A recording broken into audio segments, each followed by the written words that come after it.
Pourquoi je vous fais passer cette courte vidéo de Vinicius? C'est pour que tu comprennes un message très important qui doit t'accompagner durant cette année 2025. Si les gens connaissent ton point faible, ils te tiennent, tes collègues, bref, ton entourage. S'ils connaissent ton point faible, ça veut dire qu'ils te tiennent. Et c'est justement ce qui se passe avec Vinicius. Pour ceux qui n'ont pas suivi ce match, c'est le premier match du Real de Madrid durant cette nouvelle année face à Valence, où ils étaient menés, je crois, jusqu'à la dernière minute du match. Et Vinicius, voilà, quand vous voyez, pour que vous suivez cette image au ralenti, Vinicius, après un tacle régulier, normal, voilà, il s'est retrouvé au sol comme ça. Et puis le gardien l'a tapoté dans le dos. Sachant que Vinicius va réagir, du coup, je crois que c'est fait exprès, d'accord? Et Vinicius, regardons un peu au ralenti, d'accord? Et voilà, il a juste tapoté un tout petit peu. Mais non, Vinicius a réagi. Vinicius s'est levé, Vinicius l'a légèrement poussé. Mais c'est la façon dont le gardien tombe qui attire mon attention, qui est vraiment un sketch. Parce que la façon dont il s'écroule, c'est comme si on lui avait, on lui avait donné un coup en boxe et tout ça, bien en MMA, il s'effondre. C'est stratégique parce qu'il sait que les caméras du monde sont braquées sur Vinicius. Il y a peut-être beaucoup de joueurs, voilà, beaucoup de personnes qui ne le connaissent même pas, ce gardien. Mais Vinicius, voilà, on sait pour l'instant, voilà, c'est le meilleur joueur du monde. Footballistiquement parlant, Vinicius, on n'a pas grand-chose à lui reprocher. Le mec s'est beaucoup amélioré ces dernières années. Mais c'est son comportement aujourd'hui qui fait défaut. Pourquoi? C'est vrai, tout le monde a un caractère. Vinicius, il est plus ou moins impulsif. Et les gens savent que si sur le terrain, on ne peut pas le gagner sur le terrain, il faudrait passer par la provocation. Et si on passe par la provocation, on l'aura parce qu'il va toujours céder. Et c'est justement ce qui se passe en ce moment. C'est la même chose dans la vie de tous les jours.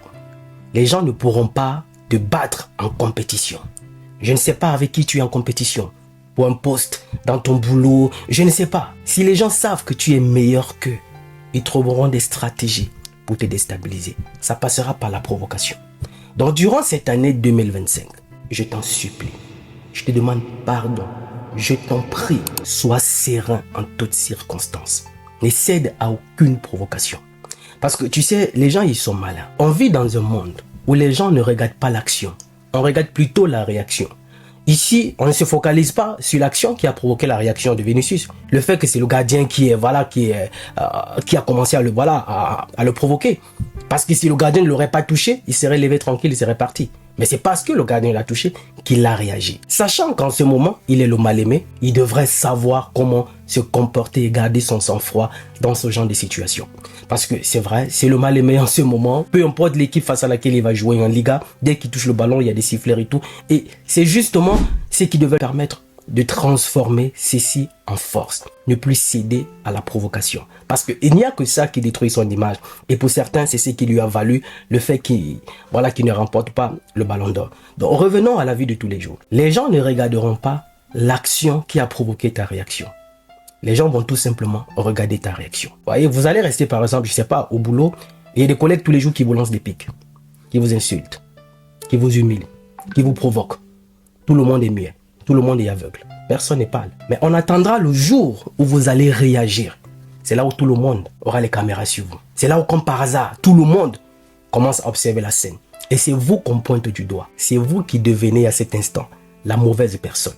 Pourtant, vous n'avez fait que vous défendre. Vous n'avez fait que réagir à une provocation qui dure déjà depuis trop longtemps. Vous savez, les gens qui sont appelés à avoir des grandes destinées n'ont jamais eu un chemin facile. Le chemin sera toujours parsemé d'embûches, comme ce genre de provocation. Les gens, ils savent. Vinicius est parti pour être un grand joueur. Mais le seul bémol en ce moment, c'est son comportement. Céder à chaque fois qu'on le provoque.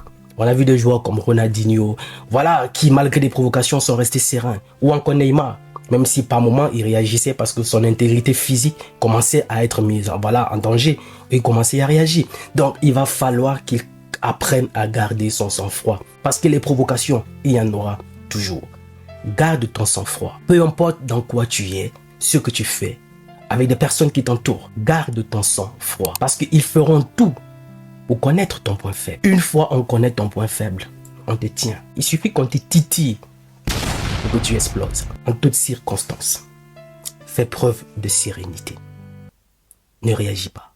Si jamais tu dois réagir, laisse les résultats de ton travail répondre à ta place.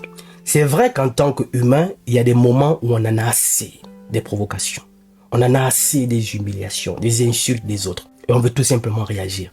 Pour dire, si j'ai du respect pour toi, ça ne veut pas dire que j'ai peur de toi. Donc stop. Parfois, c'est important de savoir recadrer les choses. Mais est-ce que cela vaut le coup au détriment de perdre soi, ta carrière, de perdre ton boulot, de perdre un certain nombre de choses?